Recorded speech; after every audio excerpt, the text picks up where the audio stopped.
Congress party की अध्यक्षा श्रीमती सोनिया गांधी के दामाद श्री रॉबर्ट वाड्रा को लेकर कई गंभीर सवाल उठे हैं।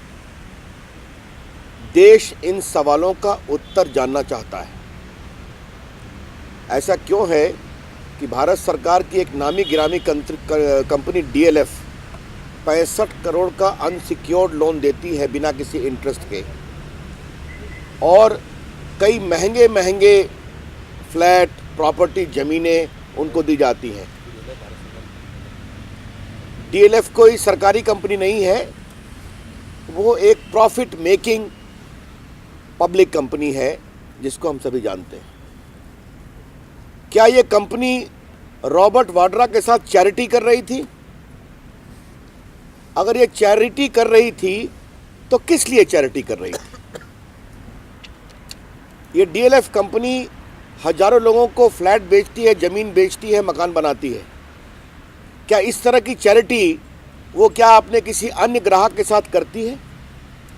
अगर नहीं करती है तो रॉबर्ट वाड्रा के साथ क्यों की गई?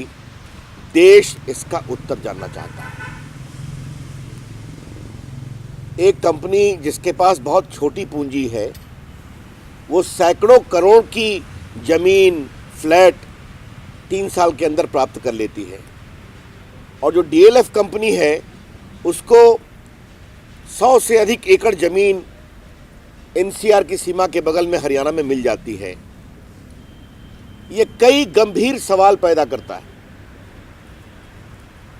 ये सीधा क्विड प्रो को का मामला है। संभवतः जहां जहां कांग्रेस पार्टी की प्रदेश सरकारें थी, वहां पर इस कंपनी को विशेष सुविधा मिलने की पूरी संभावना थी। ये इन्वेस्टमेंट था, और खास करके देश को यह बताना जरूरी है कि रॉबर्ट वाड्रा की कंपनी क्या बिजनेस करती है, देश में वो क्या व्यापार करती है, और मात्र 3 साल में क्या उनके आय के स्रोत रहे हैं जिससे उन्होंने इतना बड़ा व्यापार खड़ा कर लिया। The country is certainly entitled to know as to what is the source of funding, what is the nature of business, and with what business credentials Shri Robert Vadra suddenly rose so high in a short span of 3 years when there was a government, Congress-led government at the center for the last more than 8.5 years. इस पूरे मामले की जांच होनी बहुत जरूरी है। The BJP demands that a proper, fair investigation of all these things are required to be done. Income tax department तुरंत कार्रवाई करता है अगर इस तरह से अंडर वैल्यू करके प्रॉपर्टी बेची जाती है। अभी आंध्र प्रदेश में ईडी और इनकम टैक्स ने जगन मोहन की प्रॉपर्टी को जब्त किया हुआ है। मुलायम सिंह जी और मायावती जी के खिलाफ भी डिस्प्रपोर्शनेट एसेट के केस चले हैं या चल रहे हैं, और CBI के माध्यम से सरकार उनको मैनेज करने की कोशिश भी करती है। जहां भारत सरकार की नाक के नीचे इतना बड़ा ट्रांजैक्शन हुआ है एक ऐसे व्यक्ति के साथ जो श्रीमती सोनिया गांधी के दामाद हैं, और जिनकी कंपनी के उल्लेखनीय व्यापार का कोई संकेत नहीं मिलता, तो हम ये अपेक्षा करेंगे इस पूरे मामले की जांच हो, इनकम टैक्स की जांच, डिस्प्रपोर्शनेट एसेट की जांच, प्रिवेंशन ऑफ करप्शन की जांच, क्विड प्रोको की जांच। और हरियाणा सरकार या राजस्थान सरकार ने, जो कांग्रेस की सरकारें हैं, इसमें कोई मदद की है, इस पूरे मामले की जांच होनी चाहिए। बीजेपी ये डिमांड करती है, और ये जांच ईमानदार होगी, बिना किसी दबाव में होगी, ये भी हमारी अपेक्षा है। Ravishankar sir, if you could tell us in English about this whole... Today, very disturbing information has come in public domain about sudden business rise of Shri Robert Vadra, who is the son-in-law of the Congress President Srimati Sonia Gandhi. We have nothing against anyone doing business.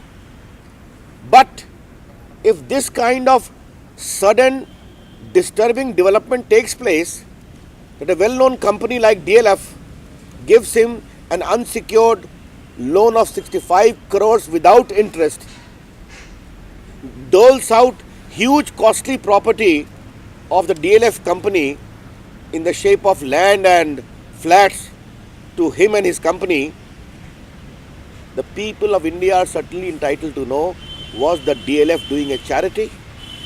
And if it was doing a charity, does it have the same kind of charitable disposition towards thousands of customers whom it serves?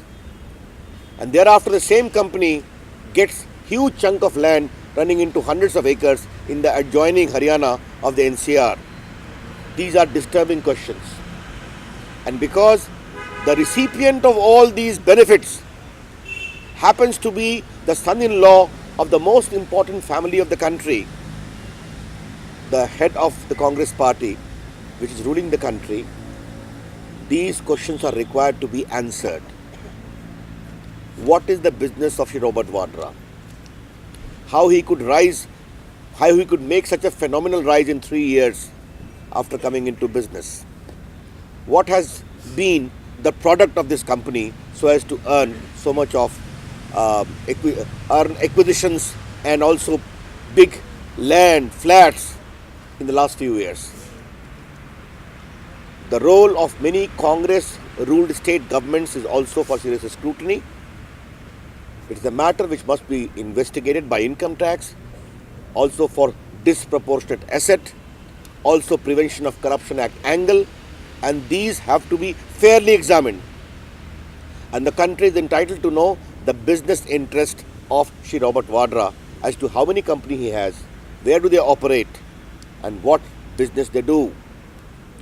If Jagan Mohan's property can be attached by the ED and income tax, if Mulayam Singh Yadav and Mayawati ji's disproportionate asset case is pending in different courts and the CBI is manipulated, suddenly it is a case where this kind of huge property transaction running into hundreds of crores, though seriously undervalued, needs to be fairly investigated and appropriate action taken. Thank you.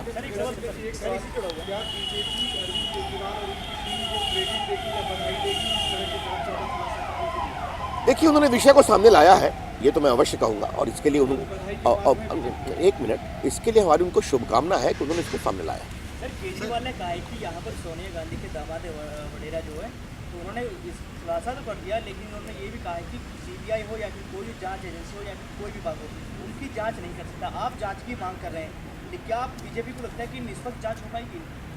हमने पहले ही कहा निष्पक्ष जांच होनी चाहिए, नहीं होगी तो उसका प्रतिकार भी करेंगे। लेकिन सर, किस एजेंसी से ऐसी जांच हो, क्योंकि CBI को आप कह चुके हैं कि मैनेज करने में सरकार जुटी रहेगी। अब ये अभी हमने आज मांग की है, हमने निष्पक्ष जांच की मांग की है, देखें सरकार का उत्तर क्या आता है।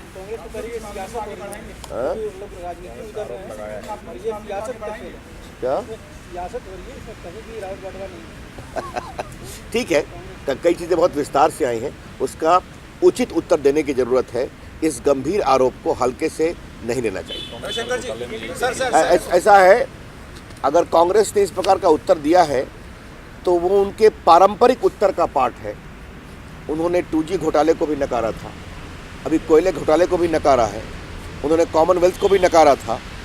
शुक्ल कमेटी की रिपोर्ट आने के बाद शीला दीक्षित के खिलाफ कार्रवाई की बात तो छोड़िए, उनको और केंद्रीय मंत्री बनाने की बात चल रही है। एयरपोर्ट घोटाला में जो ज़मीन दी गई है लगभग 190 एकड़ मात्र 6 करोड़ में, जबकि उस कीमत की दाम है, उस ज़मीन की कीमत है 100 करोड़ प्रति एकड़। तो ये तो हम रोज़ देख रहे हैं। इसलिए ऐसा जो उन्होंने उत्तर दिया है ये अपने आप में बहुत आश्चर्यजनक नहीं है, लेकिन ये विषय बहुत ही गंभीर है। इसके सूत्र 10 जनपद तक हैं। धन्यवाद।